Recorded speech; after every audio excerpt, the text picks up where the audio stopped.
Accueillis en 2003 et répartis dans les camps de Treging, Brejing, Farshana et Gaga en 2004, les réfugiés soudanais de la région du Wadaï sont invités à se prononcer sur les possibilités de leur rapatriement volontaire après avoir passé exactement 3 ans à l'est du Tchad. Depuis lors, ils bénéficient de la protection et de l'assistance humanitaire. Aujourd'hui, ils sont plus de 116 000 réfugiés à partager les 4 camps et vaquent librement à leur occupation quotidienne. Dépêchés par les autorités soudanaises pour étudier les possibilités d'un retour volontaire de ces réfugiés, la délégation soudanaise a été accueillie par les autorités tchadiennes et les responsables de l'UNHCR. Face à ses compatriotes réfugiés, le chef de la délégation soudanaise Mujibur Rahman Mohamed Yacoub Rizik a expliqué les efforts que ne cesse de consentir le gouvernement tchadien et soudanais pour le retour d'une paix définitive dans les 3 régions du Darfour au Soudan.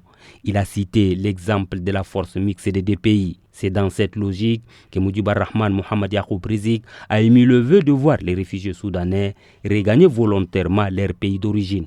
Au camp de Tregin, Brejing dans la sous-préfecture de Hajar Hadid et de Farshana dans la sous-préfecture de Moulou dans le département d'Assunga, comme à Gaga dans la sous-préfecture d'Amlayouna dans le département de Ouara, région du Wadaï, les réfugiés ont à l'unisson posé des conditions avant leur retour volontaire. Ils exigent la sécurisation totale des 3 régions soudanaises du Darfour, le désarmement des différentes milices et les récupérations de leurs terres occupées depuis 2003. L'émissaire soudanais Mujibur Rahman Mohamed Yacoub Rizik rassure qu'ils ne sont pas venus pour demander un rapatriement volontaire immédiat. Lui et sa délégation sont venus juste écouter et rendre compte fidèlement acquis des droits. Le retour volontaire doit se faire dans la dignité, a insisté le chef de la délégation. Le gouvernement soudanais et tchadien et leurs partenaires vont d'abord réunir les conditions acceptables avant tout éventuel retour. Les refuges éternels n'existent pas.